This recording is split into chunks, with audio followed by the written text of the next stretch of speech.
sails through here. That's not nice. And it's not nice for anybody, but at least those behind him have got help. How much, though, is the answer. Kenyuk has done his job. The British champion just to the side of the road.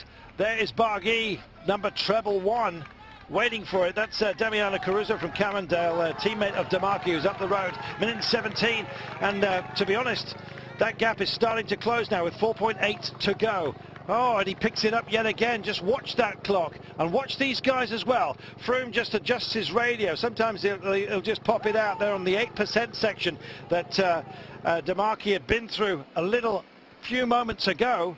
And some of those who've been involved now no longer, I'm afraid. And, well, the attrition rate is starting to happen courtesy of that pace. And when you got names like Robert Jasink that are being hurt on this kind of climb, you appreciate what's being put in here by Sky. Trouble is, there's some passengers in this little Sky train at the moment, and they're all the big names, Sean. Yes, well, for the moment, and we can see it's the Spanish rider Mikel Neve who's taking it up, and he's caused a lot of problems. We see Jean-Paul Caruso there having a difficulty. Demarchi, Damiano Caruso as well from the Cannondale team. We could see Luis Angel Mete also in difficulty, so it is causing problems, and if he can continue on this pace as we get into the steeper section on the climb, there will be a lot more who will start losing contact.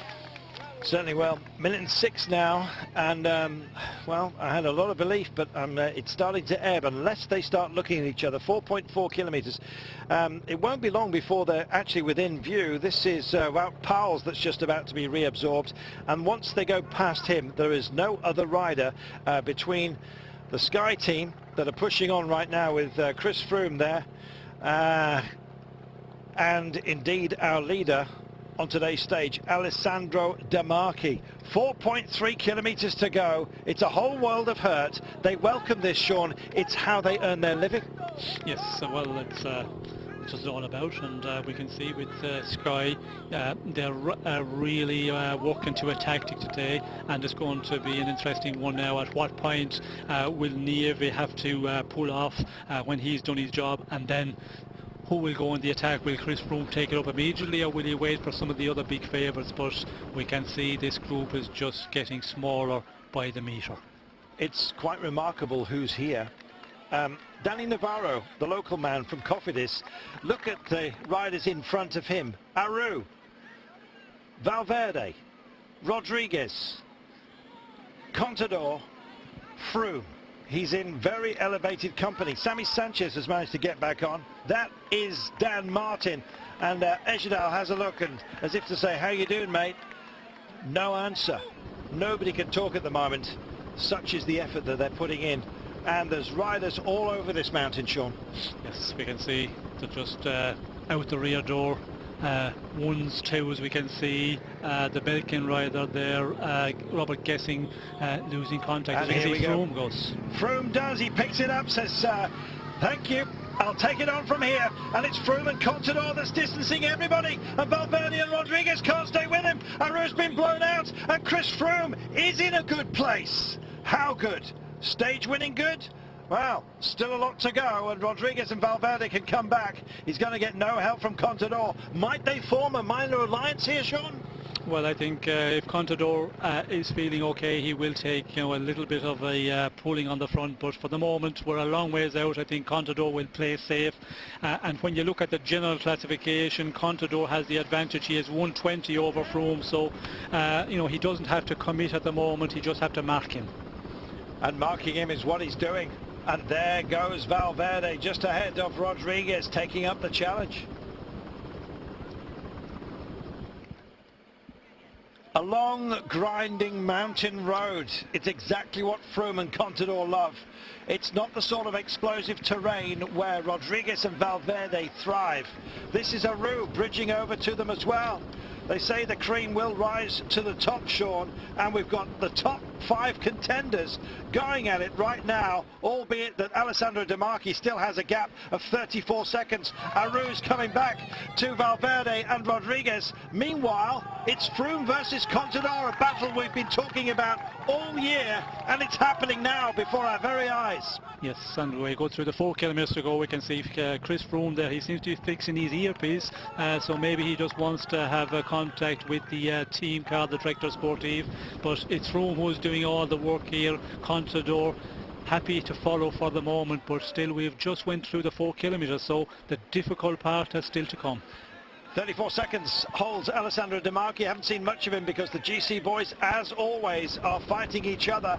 There is Aru, 5th in the general classification, just about to nudge up towards Alejandro Valverde, who I think is the man who's going to be most hurt if these gaps stick as they stand right now. Second to Contador, 31 seconds adrift coming into today, and he is with Rodriguez. We remind you on exactly the same time as Chris Froome coming into today. It's formed into a trio of chasers right now.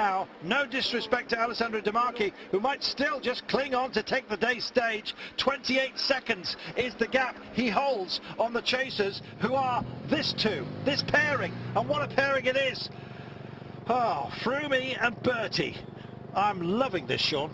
Yes, and it's still Froome who was just working away at it, and Contador happy to follow for the moment, having a look around there to see where the other favourites are. And in general classification, of course, if the two, and more so Froome, if he can take an advantage of 50 seconds about from Rodriguez, or from Valverde, well then he could move into second place in general classification, but we're a long ways to go. We are 3.3 kilometres, only 11 seconds now is the advantage that Alessandro De Marchi holds, and it's Valverde that finds a little bit of pace, and he drags Rodriguez up this mountain, and there it is within sight of the man who's been up for much of the day. Alessandro De Marchi, winner of stage 7, checks over his shoulder, realises that the two main men for much of this season, we've been talking about them, and you've got it right now. It's toe-to-toe stuff, and it's Chris Froome versus Alberto Contador. We haven't seen this since stage 2 of the Dauphiné, and they're taking pieces and big looks out of each other at the moment. What can Aru do? He's just relaying back on, just trying to get back to Valverde and Rodriguez, who are behind this now trio. I don't know whether De Marchi's got what it takes to stay with these boys. It's their kind of playground, Sean, and they're having fun, albeit through gritted teeth. Yes, well, it's normal that everybody is really on the limit here with the gradient, you know, at that 10%, 12%, and with the pace and what we've been through all day, everybody is gritting their teeth, but the ones who have that little bit more left, and it looks like Chris Froome is the man, and you know, they really set out from Team Sky today. They took it up earlier. He is the one who is really pushing on here. Contador happy to follow. De Marchi, he's only there for, I think, a short time. He cannot, you know, when it goes up a bit more, he will start to lose contact. Well, no elbow flicked out from Chris Froome. His elbows are out there permanently. He's not asking for assistance. He was from his team. He burnt them one by one. Now, can Valverde and Rodriguez get back into this? Aru's fighting for his podium ambitions as well. They've tried, Sean, but they can't respond to what Froome is doing on the road right now. It's amazing. Well, they're doing everything in their power to limit the loss, and just keep on working at it. That's what you've got to do, and we can see Valverde, that's what he's doing. You know, work too close to your 100%, but just don't go over that. Otherwise, with the distance they have to the finish, you can just blow up totally. And you know, they can see the guys out in front, but the advantage, it looks like, is growing out very slowly for Froome and Valverde and Contador. For Alberto Contador, the man he fears most is Chris Froome, and so he's going to lean on him right now. I can't see them sharing this duty because, frankly, this gap, 26 seconds, is a huge one. That's a country mile in this sort of company, and Froome still does the work for Contador. Contador will want the stage victory here. I don't think there's going to be any discussion between the two of them. They have great respect for each other off the bike, but they are ultimate gladiators and competitors when they're on it, and Froome goes on the attack.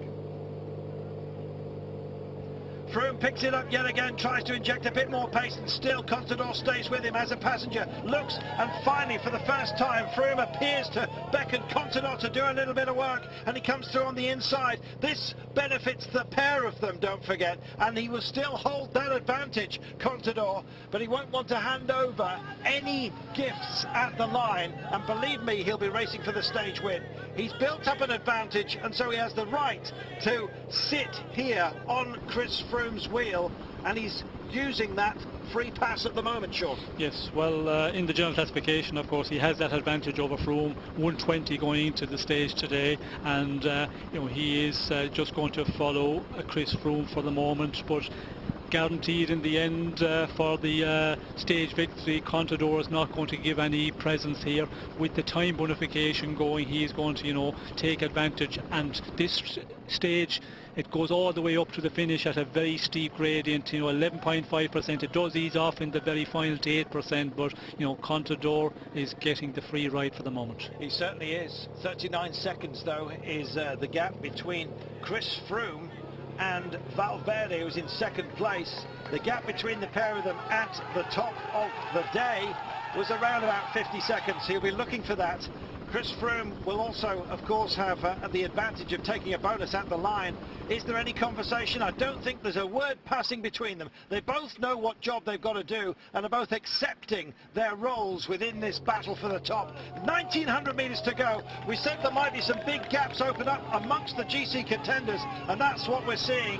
And it's a mini alliance that's being drawn between these two. Still, Contador doesn't help out, but I don't think Froome's expecting him to do so. This is about just making himself the #1 contender, Chris Froome, to Alberto Contador, the jersey that he is wearing. It's a huge, huge thing that's on offer, don't forget, today. It's the last Grand Tour of the season, and finally we've got the battle we've all been waiting for on this kind of stage, Sean.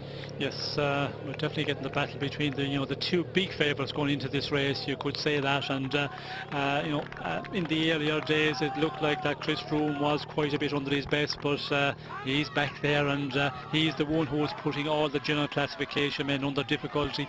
The question is now, is Contador just waiting, or is he also on the limit here trying to stay with Chris Froome? And we can see here he looks to be comfortable enough at the moment, and the advantage 41 seconds back to Valverde, Rodriguez and Aru. So it looks like Chris Froome, if he can keep it going in the final 1.5 kilometres, he could be going into second place in general classification. Well, is Alberto Contador losing his cool? Well, his initials are AC. Can he possibly turn it on right now? We'll see. Chris Froome rocks and rolls. Now, when he looks up the road like this, we've seen this in the past, this is usually a precursor to an attack. He has another big drink of the vision, of the horizon. Will he feast himself upon it? We're going to find out. 1.3 kilometres to go. The Flamme Rouge beckons, and these guys, it's damage limitation for Rodriguez and Valverde. I've just got a feeling that Alberto Contador is going to take this stage. He wants the bonus. He wants as much advantage as he possibly could get. Froome knows that, and so he's got little option but to ride on and attack if he's possibly got anything left. We said this man's powers of retrieval are amazing. He's right back at his very best, Sean, on a crucial day in this Vuelta. Yes, well, back at the right moment. Maybe a little bit too late because the past days there was opportunities there, but certainly he's back, and now the question is, has he got something more left in the tank as we come close to the kilometre to go with Contador just waiting. But is Contador good enough to be able to challenge him for the stage victory? We will see very quickly. Well, the idiots are getting in the way of what is an amazing contest, and I just hope they don't have an untoward impact. Chris Froome is here. Now this becomes a sprint, let's remind you, very, very soon. Froome's still fiddling with his radio. He needs to rip that out and just do his own thing, which has been magnificent so far today. Contador would love a stage win. He's got a great chance of